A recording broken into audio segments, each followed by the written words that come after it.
Perkenalkan, nama saya Mutiara Syafitri, saya dari kelas 10E6. Kali ini saya akan menjadi pembicara pertama dari tim kontra.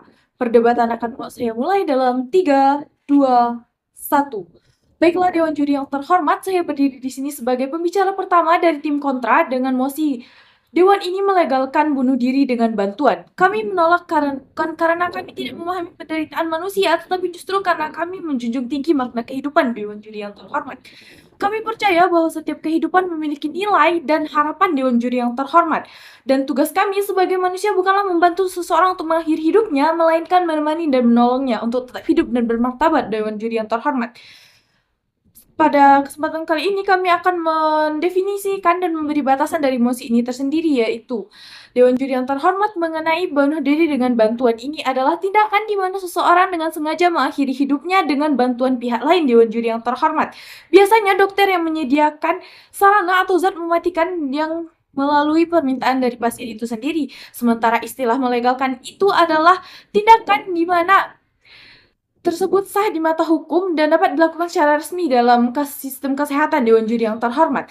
Tim kami hari ini akan menyampaikan 3 alasan utama untuk menentang mosi ini, yaitu yang pertamanya adalah hak untuk hidup adalah hak tertinggi yang tidak boleh digantikan oleh hak untuk mati Dewan Juri yang terhormat.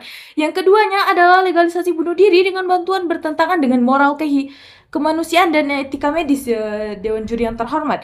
Dan yang ketiga adalah legalisasi membuka resiko penyalahgunaan terhadap kelompok rentan Dewan Juri yang terhormat. Argumen kami yang pertama adalah membahas untuk hak untuk hidup dan hak untuk hidup adalah hak yang tidak bisa digantikan oleh Juri yang terhormat.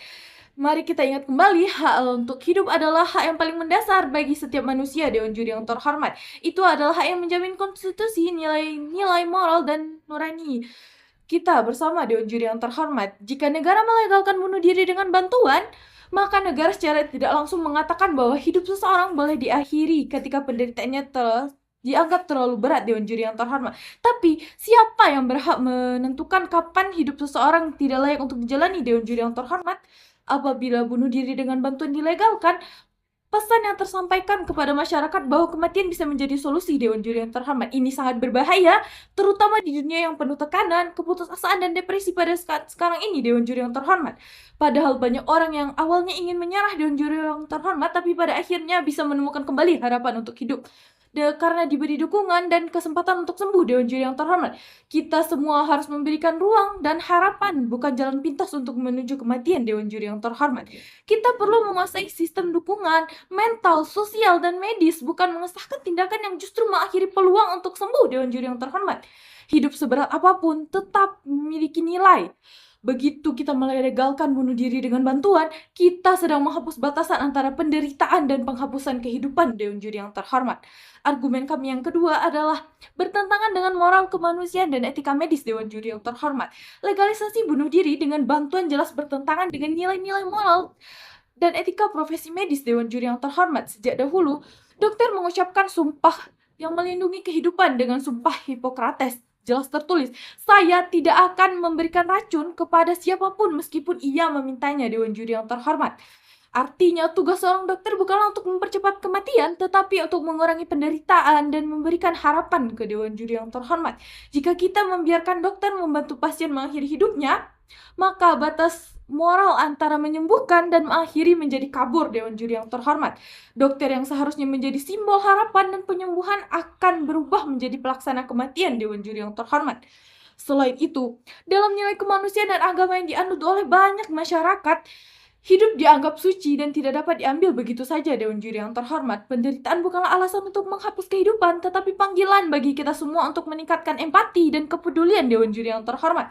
Jika alih-alih memberikan izin untuk mati, negara seharusnya memperkuat perawatan paliatif, konseling, dan dukungan keluarga agar pasien bisa menjalani sisa hidupnya dengan tenang, bukan dengan suntikan yang mematikan Dewan Juri yang terhormat. Argumen kami yang ketiga adalah risiko penyalahgunaan terhadap kelompok rentan Dewan Juri yang terhormat.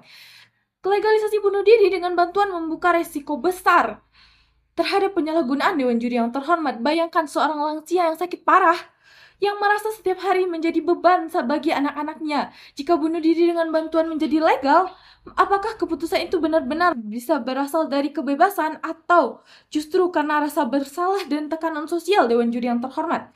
Begitu hukum melegalkan praktik ini, batasannya akan menjadi kabur antara penyakit terminal dan bisa melebar ke orang yang depresi, putus asa, atau miskin, Dewan Juri yang terhormat. Kita bisa saja memasuki jalan licin di mana kematian dijadikan solusi instan, Dewan Juri yang terhormat, bagi setiap penderitaan-penderitaan yang ada di dunia ini, Dewan Juri yang terhormat. Bahkan, negara-negara yang maju sekalipun seperti Kanada dan Belanda sudah muncul kekhawatiran bahwa bunuh diri dengan bantuan mulai diberikan kepada pasien yang belum stabil dalam mentalnya, Dewan Juri yang terhormat. Jika negara sekuat mereka saja masih mengalami penyalahgunaan, bagaimana dengan negara kita yang masih berjuang dalam pengawasan medis dan hukum, Dewan Juri yang terhormat?